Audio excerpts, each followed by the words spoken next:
तो आज की इस क्लास में हम पढ़ रहे हैं goods and service tax, GST. तो जीएसटी से रिलेटेड कुछ टर्म्स हैं, पहले थोड़ा उनको समझ लेते हैं। सबसे पहले है हमारे पास डीलर। डीलर क्या होता है? तो देखो, डीलर वो हर पर्सन डीलर है जो सामान को या सर्विसेज को, जो गुड्स और सर्विसेज को बेचने के लिए खरीदता है। यानी कि वो इसलिए खरीद रहा है कि उसे बेचना है आगे, तो वो जो है डीलर है। आ रहा समझ में? अगर ए ने कोई सामान इसलिए खरीदा है कि उसको आगे बेचना है, सेल करना है उसको, तो ए जो है क्या हो जाएगा? डीलर।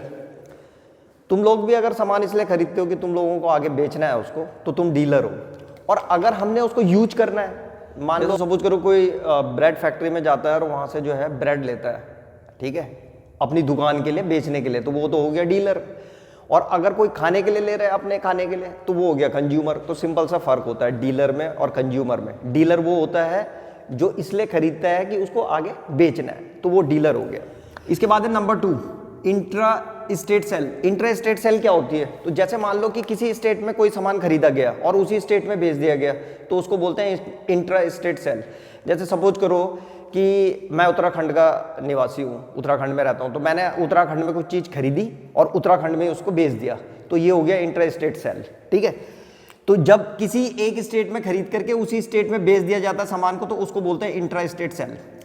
अब है number 3, inter state sale. Inter state sale का मतलब ये हो गया कि जैसे एक स्टेट में खरीदा गया है और दूसरे स्टेट में बेच दिया गया।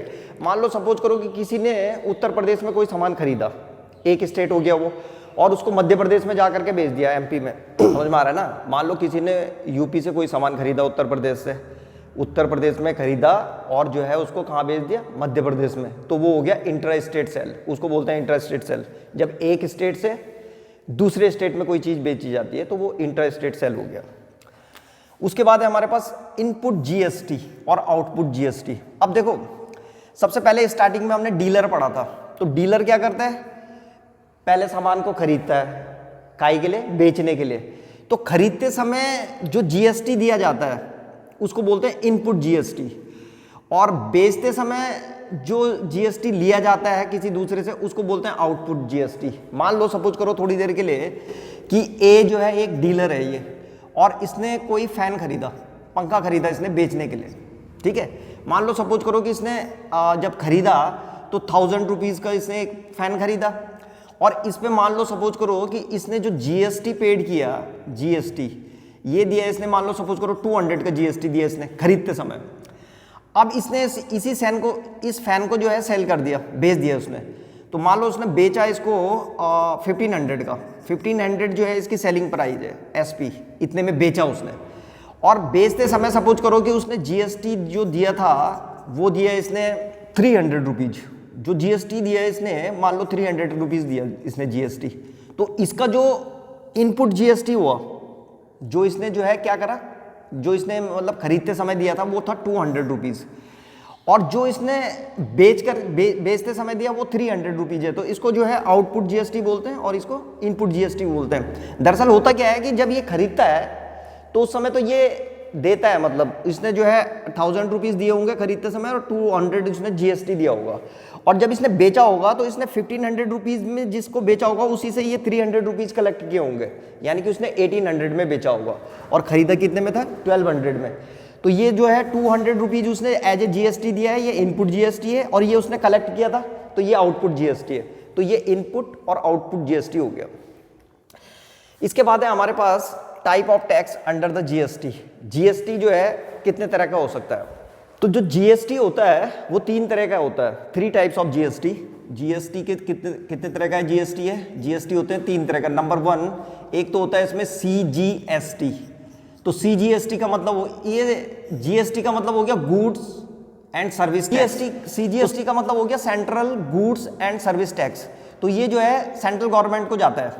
उसके बाद नंबर दूसरे पे होता है एसजीएसटी। ये इसका एस का मतलब हो गया states goods and service tax.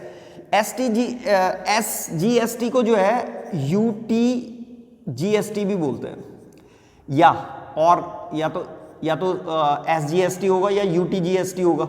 UTGST ये जो यूनियन टेरिटरी वाले होते हैं वो कलेक्ट, उनको जाता है ये। यूनियन टेरिटरी में दिल्ली आ जाता है। दिल्ली जो है एक यूनियन टेरिटरी स्टेट है। और एक होता है थर्ड वाला इंटीग्रेटेड जीएसटी, उसको बोलते हैं आईजीएसटी।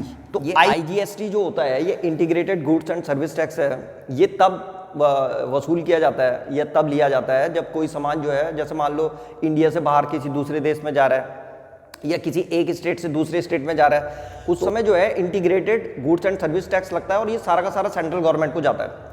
तो इसको बोलते हैं आईजीएसटी, इसको हमें समझना है।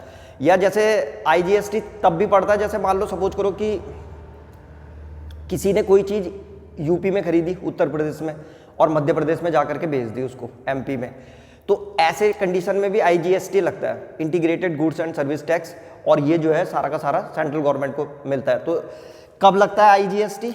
या तो इंटर स्टेट हो, इंटर स्टेट सेल हो, या फिर जो है क्या हो रहा हो, सामान सीधे जो है बाहर जा रहा हो विदेश में, इंडिया से जो है बाहर फॉरेन कंट्री जा रहा हो या फॉरेन कंट्री से इंडिया में आ रहा हो, तो तब इस कंडीशन में जो है आईजीएसटी लगता है। तो ये हम लोगों ने अभी तक जीएसटी के बारे में पढ़ लिया और some terms related to the GST ये पढ़ लिया हमने। तो पहले ये चीज़ें मालूम होनी चाहिए, उसके बाद जो है अब थोड़ा जीएसटी के कॉन्सेप्ट को समझता है कि जीएसटी है क्या।